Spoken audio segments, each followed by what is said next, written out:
አንድ ቀን የሆነች ሌሊት ከሌሊት አንድ ቀን ላይ ከአላህ ፊት መቆማችሁን አስታውሳችሁ ገብታችኋል። ያለቀሳችሁ ሰዎች ካላችሁ ያ ትልቅ ዋጋ ያላት እንባ ነች። እነዚህ ነገ ከአርሽ ጥላ ስር ከሚያስጠልሉ ናቸው። ይሄን በተመለከተ እስኪ ወንድማችን አብዱልከሪም አብዱልረሒም የሚሰጠን ሀሳብ ካለ እንጋብዘው። ሰላም አለይኩም ወራህመቱላሂ ወበረካቱ። ወአለይኩም ሰላም ወራህመቱላሂ ወበረካቱ። እንዴት ናችሁ? ሰላም ነው። እንዴት ናችሁ? ሰላም ናችሁ? አለን አልሐምዱሊላህ። ማን ነው? አልሐምዱሊላህ ጀዛከላህ ኸይር ወንድሜ ሁሴን። ለአላህ ብዬ በጣም ከምወዳቸው ወንድሞቼ መካከል አላህ ሱብሓነሁ ወተዓላ ይውደድ። መልካም ስራን ሁሉ አላህ ይቀበል።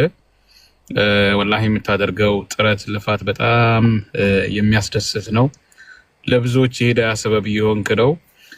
በቅርብ እኔ ካለሁበት ሴት ወጣ ብዬ 1 ሰዓት ተኩል አካባቢ ሂጄ ነበረ። እንደዚህ የተወሰኑ ጀማዓዎች ትንሽ ወደ ገጠር ወጣ ብሎ የሆነች ትንሽ የከተማ የሚሰሩ ወንድሞች መሰባሰብ ጀምረው እዛ ሂጄ ነበርና ሱብሃንአላህ አንድ በእድሜ ትልቅ የሆኑ አባት ናቸው እና አግኝተውኝ ሰላም እያሉኝ እያወሩኝ በቃ በቲክቶክም ሁሱን በጣም እከታተለዋለሁኝ እና ስተኛ ራሱ እሱ ላይቭ ላይ ካለ እሱን እያዳመጥኩ ነው የምተኛው አሉኝ። የሚገርም ሱብሃንአላህ በጣም የሚገርም ነው። አላህ ይቀበልህ ለማለት ነው። እኛ ጋር አሁን አሱር ሰግደን እየወጣን ነው። እኔ ስቱዲዮ አጠገብ ያለው መስጊድ አሱር ትንሽ ዘጌት ብለው ነው የሚሰግዱትና ለዛ ነው ወንድሜ ሁሴን በተለይ አሁን መጨረሻ ላይ እንዲሁም ገስት ላይ ያላችሁ ወንድሞች ኢብራሂም ነብዳል ሁላችሁንም ሰላም አለይኩም ላሉ አጠቃላይ ሁላችሁንም በተለይ ቅድም እየሰማው ያለ መሀል ላይ ወደ መስጊድ ገባሁኝ ላይቭ እንደገባሁኝ በተለይ አኺራን አስመልክቶ ያነሳው ነገር አላህ Subhanahu Wa Ta'ala መጨረሻ ላይ የፍጥረት ዓለሙ ሁሉ ንግስናው የሱ ብቻ መሆኑን የሚያሳይበትን እለት አንስተ የቁርአን አያ ስትገልጸው የነበረው በጣም ልብ የሚነካ ነው። ወንድሞቼ በተለይ በዚህ ወቅት ላይ ዛሬ በጣም ደስ ያለኝ እሱ ከንጽጽር ባሻገር በእንደዚህ ያለ መንገድ አንዳንዴ ቀልብም ደረቅ ይላልና እርስ በርስ መተዋወስ በጣም አስፈላጊ ነው። በተለይ በዚህ ጊዜ ስሜትን የሚሰርቁ በጣም ብዙ ነገሮች አሉ። ሰው ሽርክ ወይም ደግሞ አምልኮ የምንለው ነገር አንዳንድ ጊዜ በዳዕዋ ላይ ብዙ ጊዜ የምንሰማቸው ሽርኮች ብቻ ሳይሆኑ አንዳንዴ ሰው ወቅታዊ ነገሮችም ወደ ሽርክ ወደ አምልኮ ሊወስዱት ይችላሉ። ራስ አምልኮ ጋር የተያያዙ ነገሮች ይሄ ማለት ምን ማለት ነው? ለምሳሌ በአሁኑ ጊዜ ተጽዕኖ ፈጣሪ መሆን፣ ብዙ ተከታይ ማግኘት በሚል አንዳንዴ ወደ ፈሳድ እንድንሄድ ብዙ ተመልካች እንድናገኝ ወደ አልሆነ መስመር እንድንገባ የሚያደርጉን በጣም የሚፈትኑን ነገሮች አሉ። ሐቂቃ እነዛን ሁሉ ስሜት ተቆጣጥሮ የአላህ Subhanahu Wa Ta'ala ፊት ፈልጎ መጓዝ ቀላል ነገር አይደለምና ወንድሞቼ በዲን አልኢስላም ላይ ጥረትና ትግል ያደረጋችሁ ያላችሁ ሁሉ አላህ ይቀበላችሁ። ወንድም እህቶች ዛሬ ፖስት ያደረኩት ነበር ፌስቡክ ላይና ይሄንን አጋጣሚ ባካፍላችሁ በጣም ደስ ይለኛል። ከዛሬ 15 ቀን በፊት የኛ ቤት በር ተቆረቆረና አንድ ማየት የተሳነው እዚህ ጥቁር አሜሪካዊ ነው በር ከፍቼ ሳነጋግረው ምን አለኝ፣ አይነ ስውር ነው። ሱብሃንአላህ በቅርብ ነው እስልምናን የተቀበልኩትና ሶላት እንዴት እንደሚሰገድ እንድታስተምረኝ ፈልጌ ነው አለኝ። ሱብሃንአላህ ከዛ በኋላ ሐሙስ ስለነበር ጁምዓ ቀን መስጊድ ይዤው ሄድኩኝ። በስልክ ስለነበረ ሸሃዳ የያዘው እዛ መስጊድ ላይ ሸሃዳ ያዘ ማለት ነው። አልহামዱሊላህ ረቢል ዓለሚን። በጣም የሚገርማችሁና የሚደንቃችሁ ነገር መስጊድ ላይ ሸሃዳ የያዘ ባለበት ሰዓት አንድ ሰው መጣና ምን አለኝ፣ ሱብሃንአላህ ታውቀዋለህ ያለኝ። አዎ እኔ ነኝ ይዤ መጣሁት አልኩት። ከዛ የተወሰነ ዶላር ሰጠኝና ይሄን ለሱ ስጥልኝ ብሎ ሄደ። መልኩን እንኳን በደንብ አላየሁትም ሐቂቃ። ከዛ መጨረሻ ላይ መኪና ውስጥ አስገብቼው ያ የሰጠኝ ዶላር አውጥቼ ልሰጠው ወላሂ ስቆጥረው ስንት እንደሆነ ታውቃለህ ወንድሜ ሁሴን? ወላሂ $1000 ነበር። ሱብሃንአላህ ሰጠሁት ለዚህ ወንድማችን። በጣም ተደሰተ። እኔ በጣም የገረመኝ አሁን ይሄንን የሰጠውን ሰውዬ ወላሂ መልኩን ባየው ራሱ አላውቀውም። አሁን በቃ ጠየቀ፣ ሰጠ፣ ሄደ። አላህ ይቀበለው። ቅድም ሁሴን ያለው ማለት ነው ስንሰጥ ግራጃችን ሳያይ ማለት ቅኔ ነው ንግግሩ ለዩሊ ለይስሙል ይሄ ሰውዬ እኔ ገሌ ይባላል እንኳን አላለኝም ሱብሃንአላህ ስሜ ገሌ ይባላል እንዲህ ነው የምሰራው ምናምን አንዳንድ ጊዜ ዱዓ አድርግልኝ እንዲህ ነው ምናምን እንኳን አላለም የሚገርም ነገር በቃ ጠየቀ አብሬ መሆኑን ቼክ አደረገ አላቆም ሰውየውን እኮ ሰጠ ሄደ አላህ ይቀበል ሌላው በጣም የገረመኝ ነገር ሁሴን አንዳንድ ጊዜ ወላሂ ቀልባችን ደርቋልኛ አንዳንድ የሰለሙትና ወንድሞች ቀልባቸው በጣም ምሶ ነው በሳምንቱ ጁማዓ መስጊድ ይጀመጣ አሁን ያለውበት መስጊድ ነው እንደው አመጣሁት ጁማዓ ሰገድን ኹጥባ ያው እዚህ ሀገር በእንግሊዝኛ በአረብኛ በእንግሊዝኛም ነው የሚደረገው ከጁማዓ ሰገደን ከወጣን በኋላ እንዴት ነበር የዛሬው ኹጥባ አልኩት ሱብሃንአላህ ወንድም ሁሴን ምን እንዳለኝ ታውቃለህ በጣም የሚገርም ነበር ለአባቴ ደውልለታለሁ አለ እንዴት አልኩት አባቴ እና እናቴ ተለያይተዋል ከአባቴ ጋር ጥሩ ግንኙነት የለኝም እና የዛሬው መልእክት በጣም ነካኛለኝ ስለ ወላጅ ሐቅ ነበር ቢሩል ዋሊደይን ነበር ኹጥባው ሱብሃንአላህ ከሰለመ 2 ሳምንት የማይሆነው ሰው ሰምቶ ኹጥባው መልእክቱ ለኔ ነው ያንን መተግበር አለብኝ ብሎ ያንን ለመተግበር ባንድ ጊዜ ተለውጦ ያን ሱብሃንአላህ አስሐቦች በደረጃ ከኛ የላቁት የበለጡት በዚህ ነበር የሆነ ነገር ሲነገራቸው ያንን ነገር ወደ ውስጣቸው አድርገው ይሄ ነገር መልእክቱ ለኔ ነው የሚለው ነገር አስበው ለመተግበር ይንቀሳቀሳሉ ዛሬ ላይ ወንድምና እህቶቼ ወላሂ ለሁላችንም ዱዓ ያስፈልገናል በየጊዜው ብዙ ዳዕዋዎችን እንሰማለን ብዙ ምክሮችን ወንድም ሁሴን እንኳን ቀደም ሲል ያስተላለፋቸው ሰባቱ ነገ በአርሽ ጥላ ስር የሚጠለሉ ያላቸው ብቻ ራሱን ችሎ በውስጡ ብዙ ዝርዝር ያለው ነው ግን ምን ያህሎቻችን ሰምተን እንደነግጣለን ምን ያህሎቻችን ይሄ ነገር አጅር ያስገኛል ስንባል ያንን ነገር ሰምተን ለመተግበር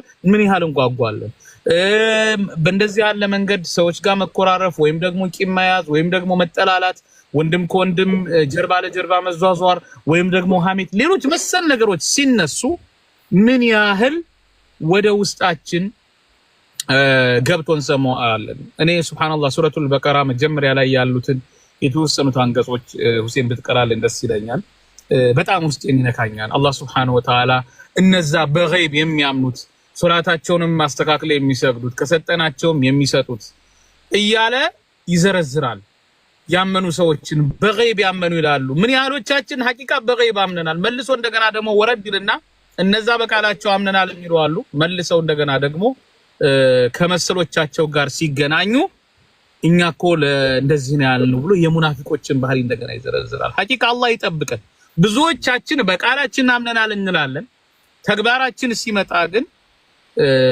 ማመናችን ጥርጣሬ ውስጥ የሚወርቅ ነው ንፍቅና የሚባለው ነገር ሁላችንንም አላህ ይጠብቀን ሱሐቦቹ ጭምር ለራሳቸው ይፈሩበት የነበረ ጉዳይ ነው ረሱል ሰለላሁ ዐለይሂ ወሰለም ጋር አብረው እየሰገዱ አብረው ጂሃድ እየወጡ በንፍቅና ጭምር የሞቱ ብዙ ሰዎች አሉ ዛሬ እኔንም እናንተንም ራሳችንን ከንፍቅና መጠበቅና ያ ረቢ ንፍቅና ይኖርብኝ ሆኖ ይብለን ራሳችንን መጠየቅ መቻል አለብን እንደ ሙስሊም ያለን ስነ ምግባር እንዴት ነው እንደ ሙስሊም ያለን መከባበር እንዴት ነው አንዳንድ ጊዜ በመንጽፈው በመንናገረው ነገር ሁሉ እንጠየቃለን ቲክቶክ ላይ ወጥተን በመንሰራው በመንናገረው በመንጨፍረው በመንዘፍነው ማንንም ማያገባው የሚባል ነገር የለም ምክንያቱም የሚመዘግቡ መላእክቶች አሉ እናት ወንድሞቼ በተለይ ለአላህ ብለን መዋደድ መቻል አለብን ለአላህ ብለን መመካከር መቻል አለብን እርስ በርስ መከባበር በተለይ እኔ ዳዕዋ ላይ ላላችሁ ወንድምና እህቶች ንጽጽር ላይ ላላችሁ ወንድሞችና እህቶች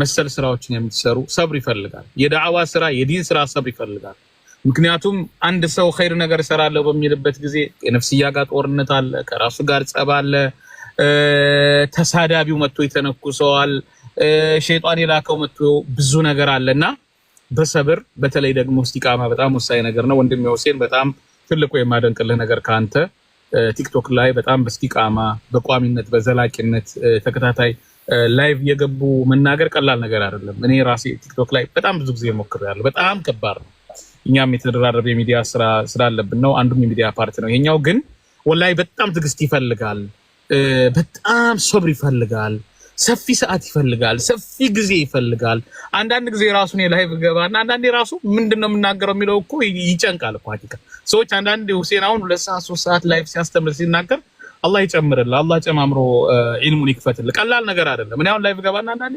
30 ደቂቃ ሳልቆይ እሞታለሁ። ምክንያቱም ዝም ብሎ መናገር ይቻላል፣ ግን እያንዳንዱ የምንናገረው ነገር ደግሞ መላእክት የሚመዘግበው ነው፣ አላህ ዘንድ የሚያስጠይቀን ነገር ነው።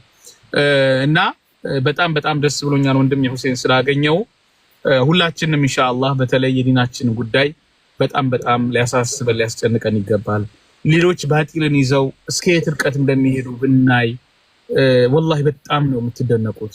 እምነቴ ብለው ለያዙት ነገር የሚያደርጉት የሚያወጡት ከሀገር ቤት ጀምሮ እዚህም ሀገር እኔ በጣም ይገርመኛል። አሁን እዚህ ሀገር ያሉ ቸርቾችን ምናምን ስታይ ነጮቹንም የሚሽነሪ ስራ የሚሰሩ ተቋማት አንዳንዶቹ ከደሞዛቸው 10% ስራዬ ብለው ለዚሁ ለሚሽን ተግባር ሁሉ የሚመድቡ የሚንቀሳቀሱ አሉ። ሱብሃንአላህ ኢትዮጵያን ጨምሮ። ባለፈው እኔ በጣም የገረመኝን ያጋጠመኝን ነገር ልንገራቸው። አንደኛው ጋር አፍሪካ ቲቪ ስራ የነበረ አንድ ወንድማችን ነበርና አጋጣሚ ሆኖ ሱብሃንአላህ ፓራላይዝድ ሆኖ ዊልቸር ተቸገረና አነጋገረኝ። እንደ ዊልቸር ብትልክልኝ አለኝ። ከዚህ ዋጋውን ሳይ ምንም ችግር አልነበረም ገዝቶ መላኪያው በጣም ውድ ሆነ እና ምን ባደርግ ይሻላል እያልኩኝ ሰርች ማድረግ ጀመርኩኝ። አገር ቤት የሚሸጥ ካለ እዚህ።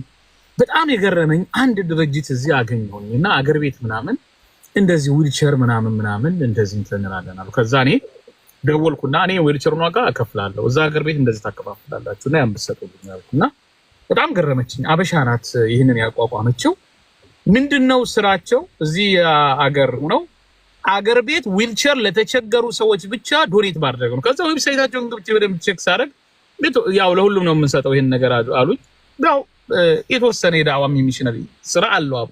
የሚገርማችሁ ነገር አፋር ክልል 100 ዊልቸር ዛሬ አደልናል አለች። የሚገርም ነገር እስካሁን ድረስ ከስንት ከ4000 ነው ከ5000 በላይ ዊልቸር። ከዛ ቻናላቸውን ገብቼ ሳይ እንዳለ ይሄንን ዊልቸር የሚቀበሉባቸው አካባቢዎች የሙስሊም አካባቢዎች ነው። በጣም የገረመኝን ነገር ልንገር ወንድም ሁሴን፣ እዛ ያየሁት ቪዲዮ በጣም ያስለቀሰኝና ልቤን ይነካል።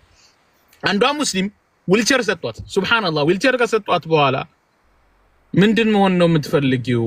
አሁን ትምህርት ቤት ሂደሽ መማር ነው የምትፈልጊው ወይስ ደግሞ ምንድነው ፕላንሽ አሏት።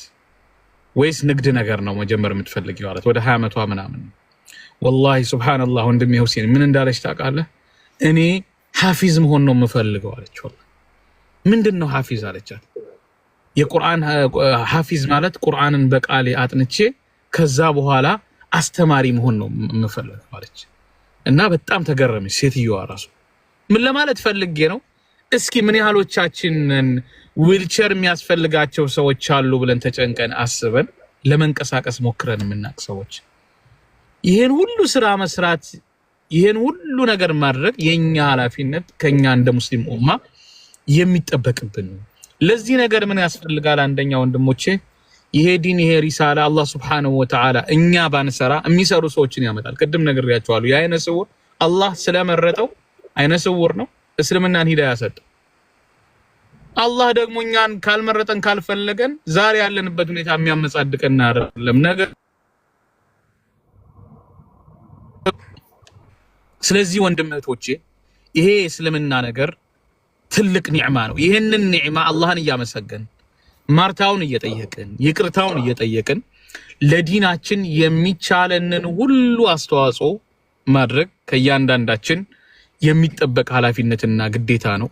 ኸይር ነገር ለሆነ ሁሉ መሳተፍ፣ ዳዕዋዎችን መከታተል። ነፍስያ እምቢ ትላለች። አንዳንዴ ፌዝ ያለበት ላቅጣ ያለበት ጨዋታ ያለበት ስድብ ያለበት ቦታ ላይ ላይቭ ብንቆይ ነፍስያ ደስ ይላታል። ሰዎች እርስ በርስ ሲሰዳደቡ ጌም ሲጫወቱ ነፍስያ እኮ በቃ በልበል የሚላት ነገር አለ። ግን ያንን ሁሉ ስሜት ማሸነፍ፣ መቆጣጠር፣ አኺራ ማስታወስ ያስፈልጋል። አላህ Subhanahu Wa Ta'ala በቁርአን ثم لتسألون يومئذ عن النعيم ብሏል።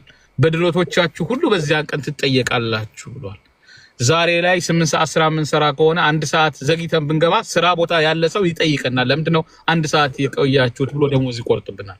አላህ Subhanahu Wa Ta'ala ይሄን ሁሉ ኒዕማ ለኛ ሰጥቶ ይሄን ሁሉ ጸጋ በእኛ ላይ አውሎ ሰዎች አንዳንድ ስታማም ቲክቶክም ላይ በአካልም ሲለመንላችሁ ታያላችሁ አይደል?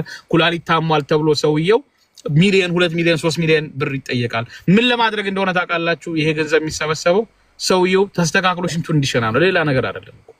በቃ ኩላሊቱ ኦፕሬት ስለማያደርግ ያ ኩላሊት ተቀይሮ ፊልተር እያደረገ የተጣራ ሽንቱን እንዲሸና ነው። ሌላ ነገር የለም። እኛ አላህ ሱብሓነሁ ወተዓላ ይሄን ሁሉ ለታውሎልን ይሄን ሁሉ ጸጋ ሰጥቶን በጸጋ ላይ ጸጋ ደራርቦ ሰጥቶን ይሄን የሰጠንን ጸጋ በማላ ያኒ እሱም በሚያስቆጣ ነገር የምናውለው ከሆነ አላህ ሱብሓነሁ ወተዓላ ይጠይቀናል ለማለት ነው። ወንድሜ ሁሱ አላህ ሱብሓነሁ ወተዓላ መልካም ስራህን ሁሉ ይቀበል ኢንሻአላህ። እንግዲህ እኔማ አንዳንዴ ብቅ እያልኩ እንደዚሁ ለመሳተፍ ሞክራለሁኝ። ጀዛከላህ ኸይር ማለት ፈልጋለሁኝ ወንድሜ ሁሴን። مرحبا بدري الله يجزاك يكفله شكرا آمين جزاك الله خير آمين وإياك حبيبي جزاك الله خير. مرحبا مرحبا.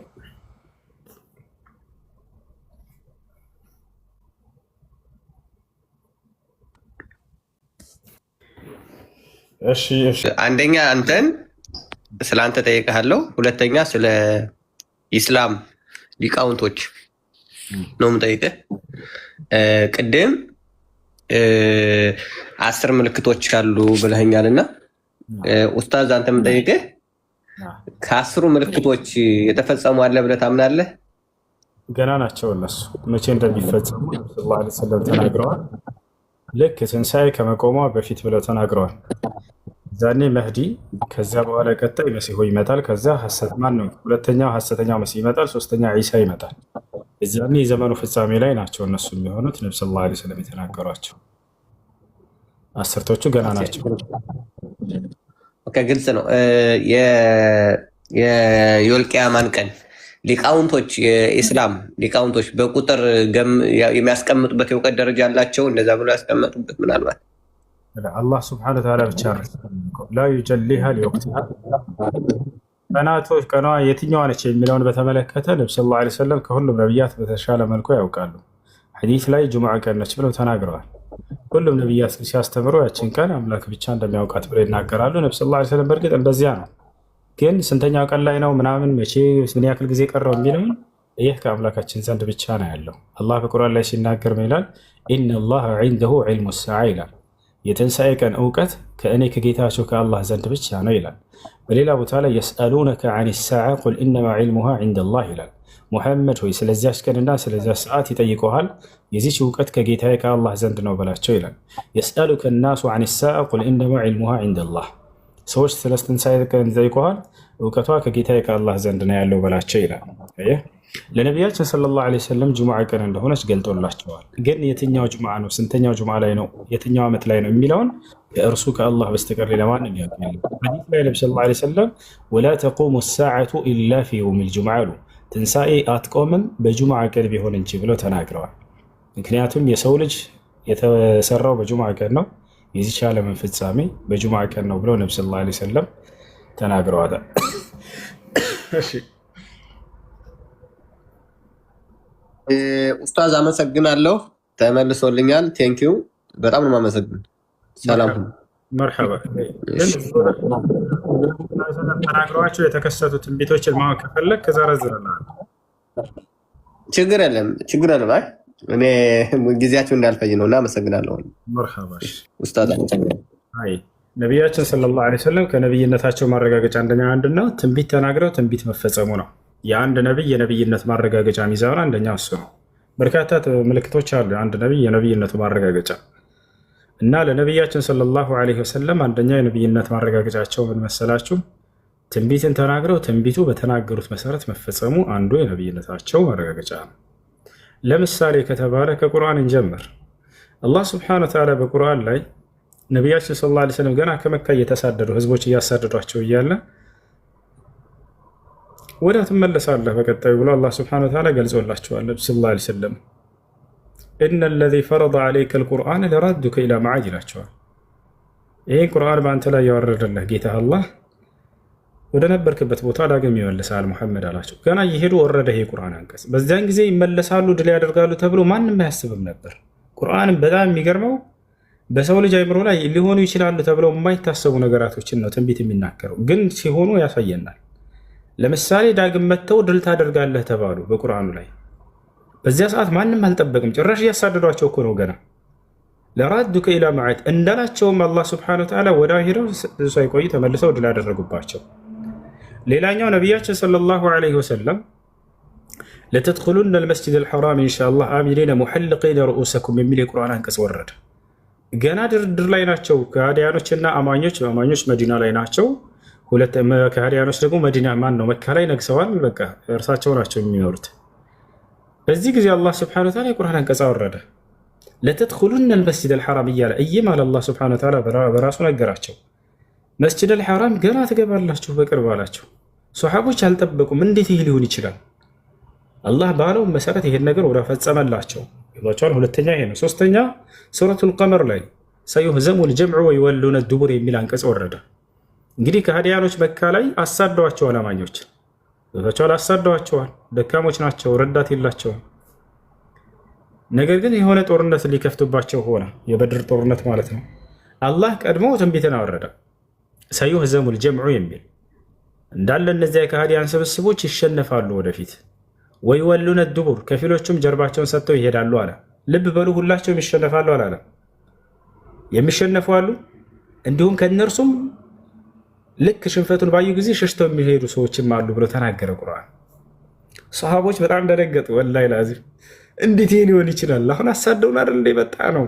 እኛ የመሳሪያ ባለቤት አይደለንም፣ እነርሱ የመሳሪያ ባለቤት ናቸው። እኛ ጥቂቶችን፣ እነሱ ብዙዎች ናቸው። እንዴት ነው የሚሆነው ብሎ ይሄንን ነገር በጣም ድንቅ ሆኖባቸው ነበር። በዚህ ጊዜ አላህ ሱብሓነሁ ወተዓላ ባለው መሰረት የበድር ጦርነት ጊዜ ተከሰተ። የበድር ጦርነት ጊዜ አማኞች ገና 300 የማይሞሉ ናቸው፣ ውስን ናቸው። ከሃዲያኖች ደግሞ ከ1000 በላይ ናቸው። አማኞች መሳሪያ እንኳን ያን ያክል የላቸውም። ከሃዲያኖቹ የመሳሪያ ባለቤቶች ናቸው። ፈረስ ብል ምናምን እንዳለ በደንብ አላቸው መሳሪያ ምናምን። ጦር ሜዳ ላይ ሲገናኙ ጊዜ ነቢያችን ሰለላሁ ዐለይሂ ወሰለም ወዲያው አላህን መለመን ጀመሩ። በቃ ጠላት ቀርቧል እዛ። የሚገርማቸው የዛኔ ከሃዲያኖች ድል ስለምናደርግ ብለው በእርግጠኝነት የሆነ ሐፍላ መስሪያ ሁሉ አዘጋጅተው ነው የመጡት። የሆነ ሊባርቁ ምናምን ማለት ነው፣ ሊጨፍሩ ምናምን ገዛቻል አይደለ? ሴቶቻቸውን ሁሉ አስከትለው ነው የመጡት። በቃ ምንም አያቅቱንም እናሸንፋቸዋለን እና ድል እንዳደረግን ቁጠሩት ብለው ነው የመጡት። ግን አላህ ይሸነፋሉ ጀርባቸውንም ሰጥተው ይሄዳሉ ብሎ ተናግሯል። ከዚያ በኋላ ነቢያችን ሰለላሁ ዐለይሂ ወሰለም በዚያን ጊዜ ዱዓ አደረጉ። አላህ ሱብሓነሁ ወተዓላ ለመኑት።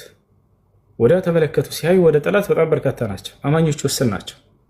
ወዲያ ተንበረከኩ፣ አላህን መለመን ጀመሩ።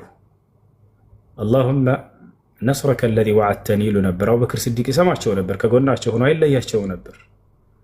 አምላኬ አላህ ሆይ እረዳሃለሁ ብለህ ቃል የገባህልኝን እርዳታ ዛሬ እፈልጋለሁኝ አሉት።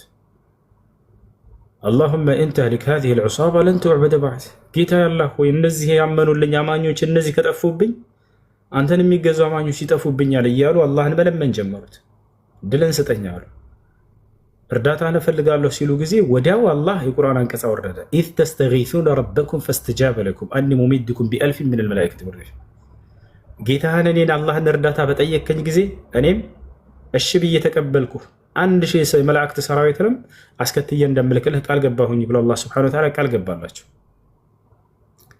ወዲያው ይሄን እያሉ እያለ አቡበክር ሲዲቅ እያያቸው ነበር ዱዓ ሲያደርጉ። ነብዩ ሰለላሁ ዐለይሂ ወሰለም የለበሱት ጋቢ መሬት ላይ ሁሉ ወደቀ።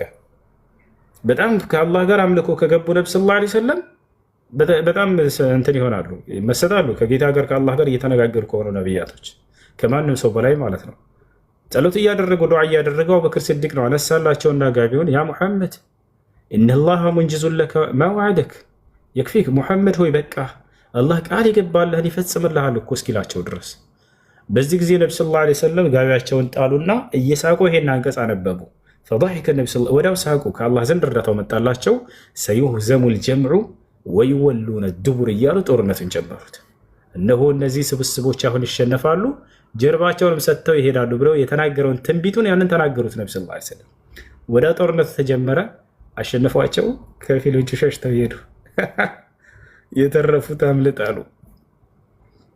ትንቢቱ ተፈጸመ። ገብታችኋል? ሌላ በርካታ ትንቢቶች አሉ።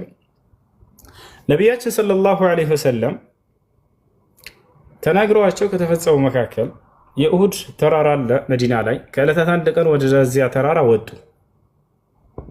ማን ወጡ? ነቢያችን ሰለላሁ ዐለይሂ ወሰለም፣ አቡበክር ሲዲቅ፣ ዑመር ብን አልኸጣብ፣ ዑስማን ብን አፋን። እነዚህ አራቱ ሆነው ወጡ ተራራው ላይ።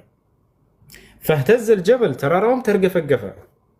ወዳ ሲንቀጠቀጥ የአይን እማኞች ናቸው የመሰከሩ ያሉት። ያ ጀማ ከሩቅ የሆነ እንዲሰምቼ ምናምን አይደለም፣ እዚያው ያዩ አይን እማኞች መሰከሩ። ያዩት ተራራው ሲርገፈገፍ ተመለከቱ። ወዲያው ነቢ ሰለላሁ ዐለይሂ ወሰለም ተራራውን ገሰጹት። ፈቃል ያ ኡሑድ ፈኢነ ዐለይከ ነቢዩን ወስዲቁን ወሸሂዳን አሉ። አንተ የኡሑድ ተራራ ሆይ እርጋ ቀጥ በል አሉት። ወዲያውም ረጋ፣ ገሰጹት። ነቢ ሰለላሁ ዐለይሂ ወሰለም የመገሰጽን ተአምር ተሰጥተዋል። ምንም አይነት ነገር አይርገፈገፍም፣ ተረጋጋ፣ በወዲያው ይረጋል። ይሄን አድርገዋል።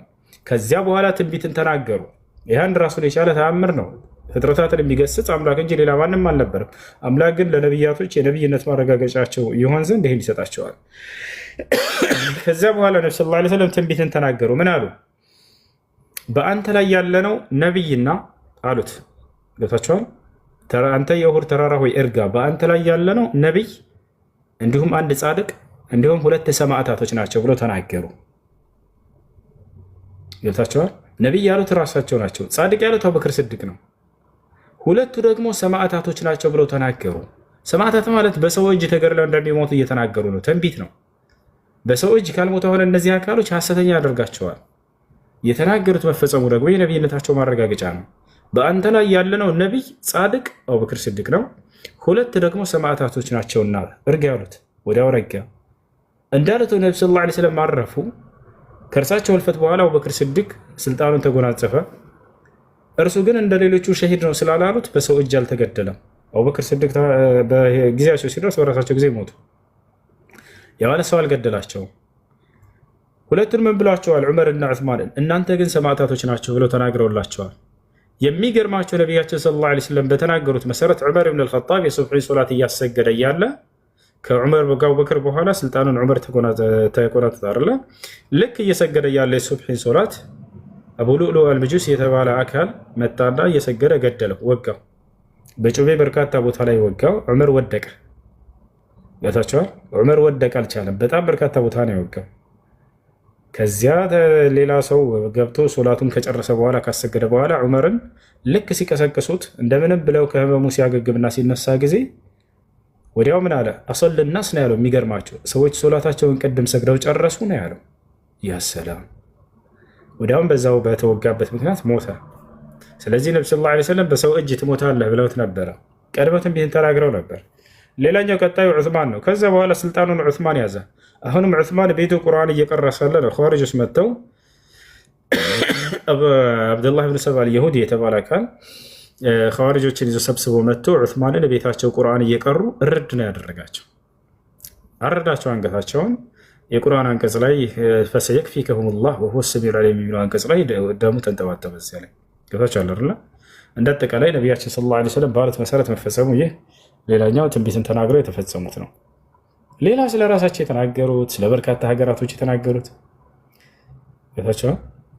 ገና አስተምሮ እንደጀመሩ ከሃዲያኖች፣ የመካ ከሃዲያኖች፣ የቁረይሽ ከሃዲያኖች በጣም አደጋ ያደርሱባቸው ነበር። በአማኞች ላይ ይገድሏቸው ነበር፣ ያሰቃያቸው ነበር ከእምነታችሁ ካልተመለሳችሁ ብያሉ። በዚህ ጊዜ ነቢ ሰለላሁ ዐለይሂ ወሰለም ትንቢትን ተናገሩ። ወኢነ ሃዛ ዲን ለየብሉጉ ማ በለገ ሌይል ወነሃር አሉ። አሁን እናንተን ሊያጠፋችሁ ይፈልጓሉ አይደለ እነዚህ ንጉሶች አሉ። ነገር ግን አይሆንላቸውም። ወደፊት ኢስላም ቀንና ሌሊት የደረሱበት ዓለም ሁሉ ሲደርስ ታያላችሁም ብለው ትንቢትን ነገሯቸው።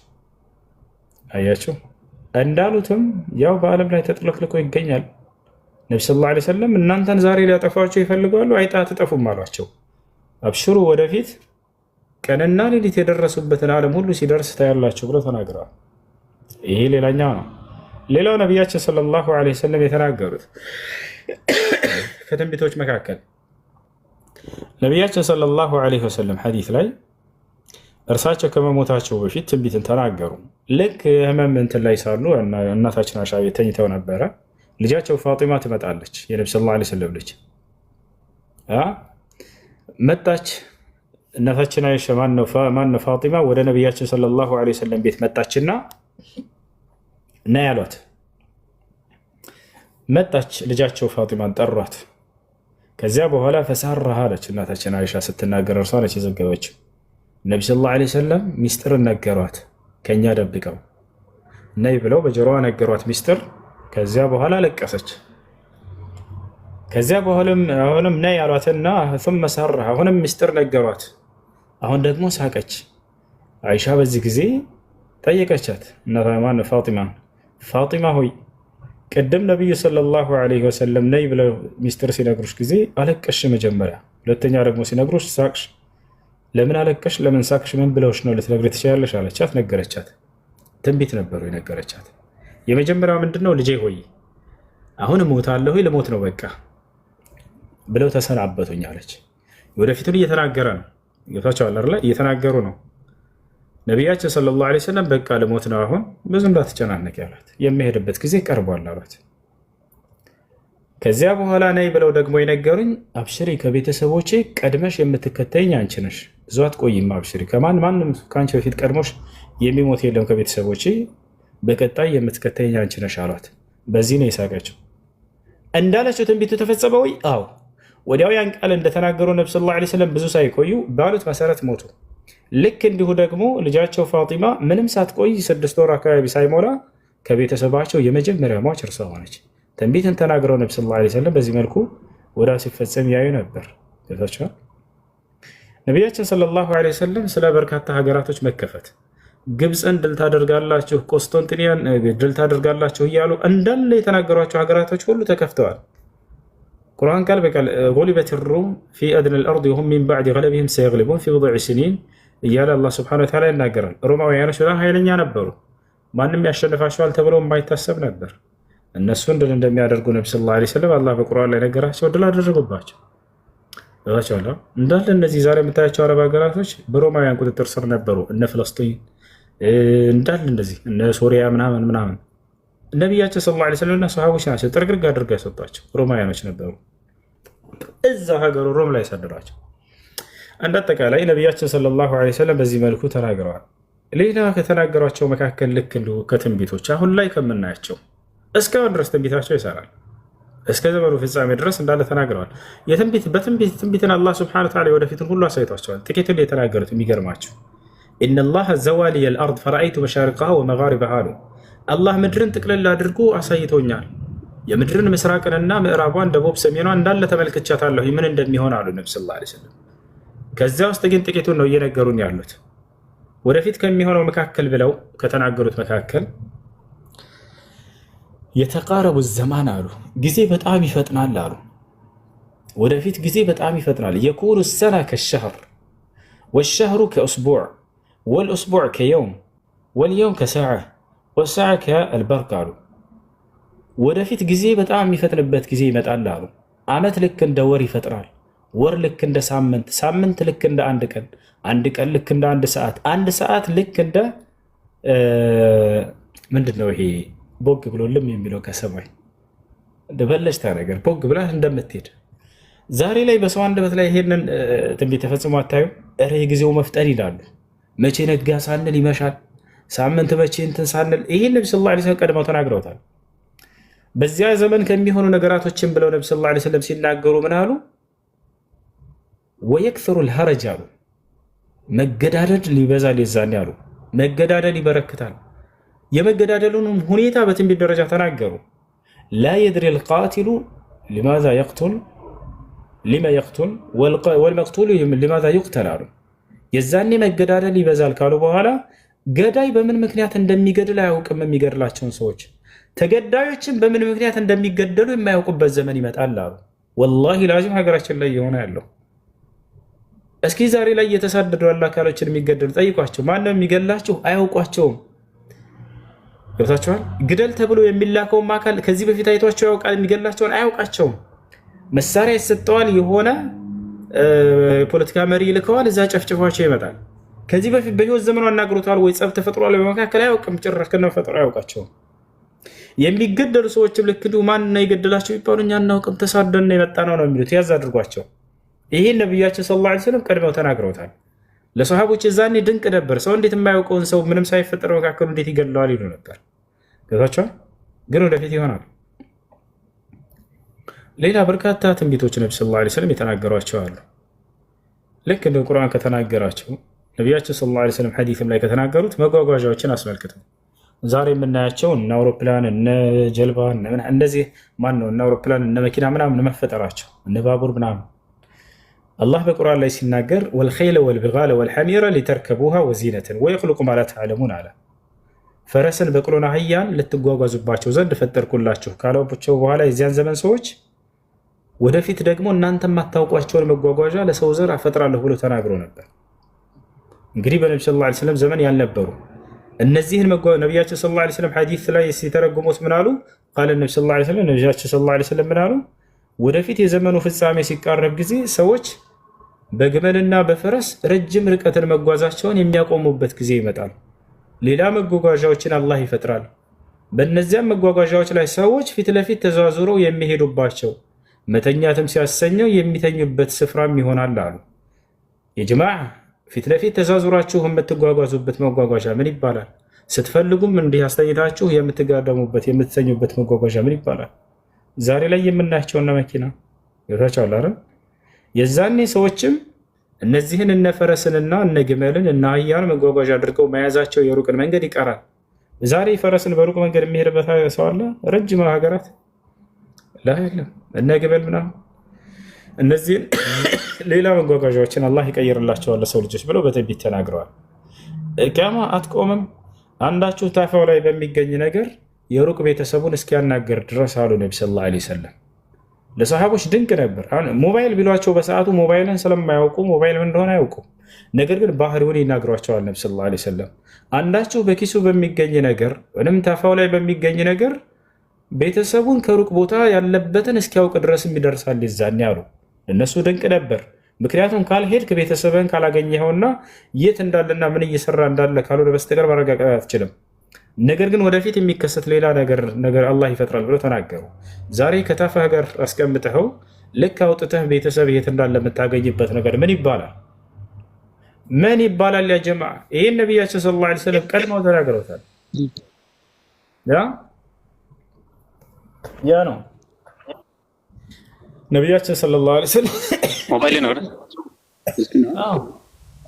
ነቢያችን ሰለላሁ ዐለይሂ ወሰለም አንዳቸው ታፋው ላይ በሚገኝ ነገር የሩቅ ቤተሰቡን እስከሚያውቅ ድረስ ቂያማ አትቆምም ብለው ተናገሩ። ከቂያማ ምልክቶች እያሉ ወደፊት የሚሆኑ ትንቢቶች ናቸው የተናገሯቸው እና ይህን ይመስላል። እኔ አረፍልን ነው። ኢብሮና ኡስታዝ ጀማል አላችሁ፣ ኡስታዝ ሰልማን አሉ። ክርስቲያኖች ካላችሁ ጥያቄ ያለው ክርስቲያን ገብቶ መጠየቅ ይችላል። ምንም የሆነ ርዕስ አንስታችሁ ማውራት ትችላላችሁ። እኔ አረፍልን ነው። ቀጥል። ባረከላሁ ፊክ።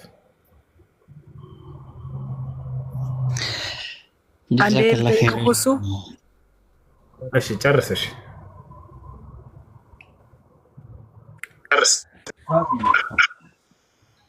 ስላገኘሁ ደስ ብሎኛል። በጣም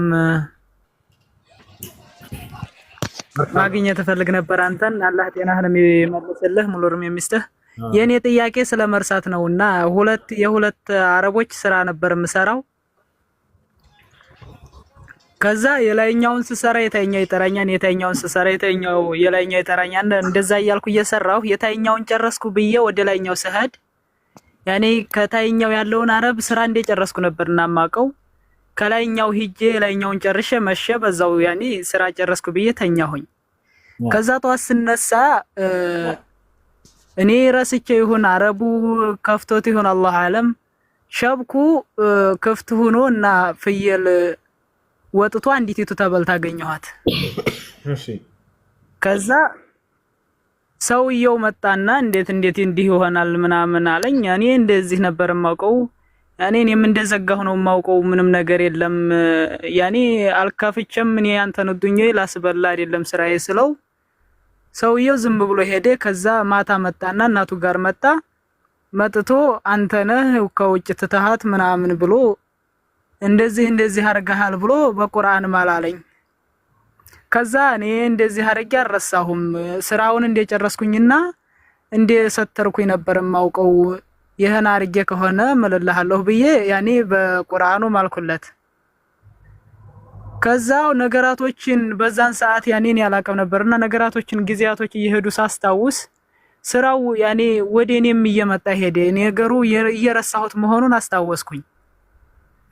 አሁን ይሄ ያኔ በቁርአኑ መማሌ እና ሰውየውንስ ምንድን ብዬ በመለስ ደሞ ይሄን ስራ ለማስተካከል ምን ማድረግ አለብኝ? እሺ ጅብኔ በላት ነው ያልከው?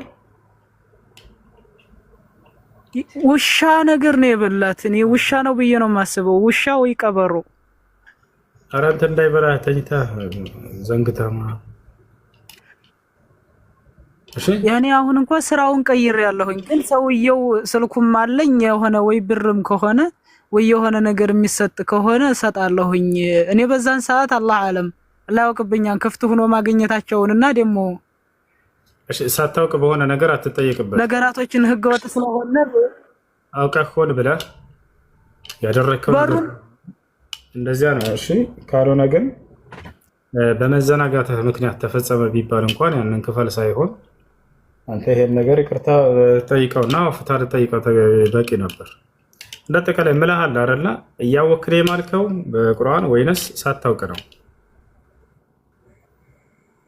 ያኔ ችግሩ የኔ በሩን ክፍት ማግኘቴን ላረቡ አልነገርኩትም፣ ግን ማታ ልርሳው አልርሳው እሱ ከፍቶት ይሄድ አላህ አለም። ወላሂ አላውቅም ይሄን። እሺ ለማንኛውም የተከሰተውን ነገር በይቅርታ ጠይቀው። አንተ ከተቻለ አሁን ተለያይታችኋል፣ እንዳው የዛኔ በከኔ በመዘናጋት ምክንያት ያ ነገር ተፈጽሞ ከሆነ አውፍ በለኝ በለው። እሺ እንጂ የምትከፍለው መቼ ነበር? አውቀህ ሆን ብለህ ያን ነገር ብታጠፋበት ኖሮ ነው። ኃላፊነት የተሰጣቸው ሰዎች ኃላፊነታቸውን በአግባቡ መጠበቅ አለባችሁ። መዘናጋት የለበትም። ሰው ቢዘናጋ ከተጠያቂነት እንትን አይልም፣ አይድንም፣ ይጠይቃል። ነቢያችን ሰለላሁ ዐለይሂ ወሰለም ኩን አሚነን ሊመን እተመነክ፣ ላመነህ ታማኝ ሆነ ተገኝ። ታማኝነት መካከል አንደኛው ምንድነው? የተሰጠህን አማና መጠበቅ ነው። አዲል አማነተ ኢላ መን እተመነክ ብለው ተናግረዋል። ወደ አመነህ ሰው እምነትህን መልስ ብለው ተናግረዋል። እና ስለዚህ እምነትህን መጠበቅ ነበረብህ። በመዘናጋት ምክንያት ተከስቶ ከሆነ አውፍ በለኝ፣ በመዘናጋት ምክንያት ተፈጽሞ ነው ይሄ ይቅር በለኝ ብለህ አናግረው። እሺ እሺ ሰውየውን የማልኩ ያኔ ይቅር በለኝ ብለው በቁርአን የማልኩበትን እንዴት ላድርግ? ቁርአንን ብለህ ነው የማልከው ወይንስ እጅህን በቁርአን ላይ በማስቀመጥ ነው የማልከው? እጅን በቁርአን ላይ በማስቀመጥ ነው የማልኩት። በመጀመሪያ የዚህ አይነት መሀል ላይ አይፈቀድም። وضع اليد على المصحف والحلف بذلك ليس له أصل في السنة كما قال الألباني وغيره من أهل العلم كالشيخ صالح الفوزان. እጅን በቁርአን ላይ በማስቀመጥ መሐላ መፈጸም ይህንን አድርጎ የሚል በቁርአንም በሐዲስም ላይ የለም። እሺ በአንደበታችንስ ቁርአንን ብሎ መማል ይሄ ችግር እንደሌለው ሼህ ፈውዛን ፈትዋ ሰጥተዋል። ቁርአንን ብሎ ከማል لأن القرآن كلام الله وكلام الله صفة من صفاته فيجوز الحلف بصفات الله عز وجل. ስለዚህ ቁርአንን ብሎ መማል ችግር የለም። እጅን በወረቀቱ ላይ በማስቀመጥ እንደዚህ ግን መሐላ መፈጸም ወረቀት ቁርአን ላይ ይሄን አድርጎ የሚል በቁርአንም ሆነ በሐዲስ ላይ አልመጣም። ዑለሞችም ይሄን እንደማይቻል ተናግረዋል። ያም ሆነ ግን ዋሽተህ መማል ነው ይሄ ገብቷል። ዋሽተህ መማል ወንጀል እንጂ ከፋራ ያለበት ነገር አይደለም። ከፋራ ያለበት ነገር አይደለም። ምናልባት ያደረከውን ነገር አላደረኩም ብለህ ምለህ ከሆነ ተውበት ማድረግ ብቻ ነው ለውሸት የሚጠበቅብህ። ከፋራ ያለው መቼ ነበረ? ሰውየው በአላህ ስም ወይንም በቁርአን ብሎ ሊሆን ይችላል ወላሂ ይሄንን ላደርግ ብሎ ሳያደርግ ቢቀር ወላሂ አላደርግም ብሎ መልሶ ወደዚያ ነገር ተመልሶ ቢያደርግ የዛኔ ከፋራ ይኖርበታል። መዋሸት ከሆነ ግን ሌላ ነው። ይሄ ከፋራ ሳይሆን ትልቅ ወንጀል ነው። በአላህ ስም ዋሽቶ መማል፣ በቁርአን ዋሽቶ መማል። ስለዚህ ተውበት ማድረግ ብቻ ነው የሚጠበቅብህ። ይሄን ይመስላል። እሺ ጨርሷል ይመስለኛል። ከላይ ሙሉ ቀን የሚል ክርስቲያን ልጅ አለ መሰለኝ። ምናልባት ክርስቲያን ከሆነ አዋሩት ልጆች። እኔ ልተኛ አረፍ ልል። መርሐባ ጀዛከላ ኸይረን ነው ወንድሜ። አላህ ይቀበልህ፣ አላህ ይጠብቅህ፣ አፈይንም አላህ ይመልስልህ። ሙሉ ሰላም ነው? እንደት ነው ወንድማችን? አላሁ አልሐምዱሊላህ ሁሉ ሰላም አለን፣ እግዚአብሔር ይመስገን። መርሐባ ጀሜ ያለ አለው ብሮ። መርሐባ ሰልማን፣ ቢላል ሁላችሁም ሰላም ብያለሁ። መርሐባ ሙሉ ቀን ጥያቄ ነው ጠይቅ። ኦኬ ትናንት ነው ከትናንት ወደ ማለት ቁርአናችሁ በቁርአናችሁ ውስጥ ነው ምንድነው አንድ ወንድ አንድ ትንሽ እህት አጭቷት ድንግል ነኝ ብላ ለዛኛው ልጅ ማለት ለሚያገባት ወንድ ዋሽታ ካገባች በኋላ እንድትፈታ ይፈቅዳል። ይሄ ነገር እንዴት ነው? ይሄ የፈተዋ ጥያቄ ነው። ሲጀምር አንተና እኔ ማውራት ያለብን ትክክለኛው የዘላለም ሕይወት የሚያስገኘው ማን ነው የትኛው ነው የሚለው ነው እንጂ አንተ ክርስቲያን ሆነ ፈተዋ አይደለም መጠየቅ ያለብህ። ከፈተዋ በፊት አንተ የማትኖረውን የማትተገብረውን የፈተዋ ጥያቄ መጠየቅ ምናልባት በጉዳዩ ላይ ለማፌዝ ፈልገህ ከሆነ እኔ የባሰ ነገር ሰጠህና እንዳትቸገር እሰጋልሃለሁ። ከዛ በፊት እኔ እናንተ ማውራት ያለብን ክርስቲያን አይደለ? ክርስቲያን ነኝ። ያ ክርስቲያን ከሆንክ ክርስትና የዘላለም ሕይወት ያስገኛል? አዎ በደንብ። በምንና እንዴት ነው የዘላለም ሕይወት የሚያስገኘው? በክርስቶስ በማመን ብቻ በሰራው ስራ። ይኸውልህ በኋላ አማርኛዬን እኔ የማወጣቸውን አማርኞች በደንብ አስተውለህ ስማኝ እሺ። ሸወድከኝ እንደዚህ ነው ምናምን ልታታል ምናምን እንዳትል። እዚህ ያላችሁ ሰዎች በደንብ አድርጋችሁ አዳምጡ። ምን አልከኝ? ድገምልኝ። በክርስቶስ በማመን ነው አይደለ የዘላለም ሕይወት የሚገኘው? ክርስቶስ በሰራው ስራ እኮ በክርስቶስ በማመን ነው ብለህ ነበር ወይንስ በስራው? አዎ በክርስቶስ በማመን በሰራው ስራ በማመን። ኦኬ ልለይልህ። አንተ በክርስትና የዘላለም ሕይወት የሚገኘው በኢየሱስ በማመን ነው ወይንስ በኢየሱስ ደም በማመን ነው ድህነት የሚገኘው? ልዩነት የለም። አይ መስቀለኛ ጥያቄ አለው። በደንብ አድርገህ አስበበት መልስልኝ። በኢየሱስ በማመን ከሆነ እኛ ሙስሊሞችን በኢየሱስ ስለምናምን የዘላለም ሕይወት አግኝተናል ማለት ነው እንደ ክርስትና። ኦኬ አሁን አስተውለህ አውራኝ የምልህ ለዚህ ነው። በኢየሱስ በማመን ነው ወይንስ በኢየሱስ ደም ባፈሰሰው ደም በማመን ነው የዘላለም ሕይወት የሚገኘው? እሱ ይኸውልህ ልዩነት የለም አልኩህ እኮ። ኦኬ ስለዚህ እኛ በኢየሱስ እናምናለን። እንዴት ነው የምታምኑት? የዘላለም ሕይወት አግኝተናል ማለት ነው አይደል እንደ ክርስትና? እናንተ የምታምኑት እኮ በነብይነት ብቻ ነው እኮ። በኢየሱስ ማመን አይደል ያልከው? በኢየሱስ ማመን ብለሃል እኮ። አንዴ ከረገጥክ በኋላ መቀጠል ነው ያለብህ፣ ወደኋላ መመለስ የለብህም። እሺ እምነታችን በኢየሱስ በማመን አልክ እኮ። በኢየሱስ በማመን ከሆነ እኛ በኢየሱስ እናምናለን ነው። ምን ብለን እንደምናምን ልዩነት አለው። ኢትስ ኦኬ፣ እሱ ሌላ ጉዳይ ስለሆነ። ግን አንተ ንግግርህ ላይ በኢየሱስ በማመን ካልክ ግን እኛ ሙስሊሞች በኢየሱስ እናምናለን። እኔ በኢየሱስና በሰራው ስራ ነው አልኩ እኮ። በኢየሱስ ኦኬ፣ በሰራው ስራ ምንድን ነው? እኛ ኃጢአተኞች ነበርን። እሱ ኃጢአት ሳይሰራ ስለ እኛ ብሎ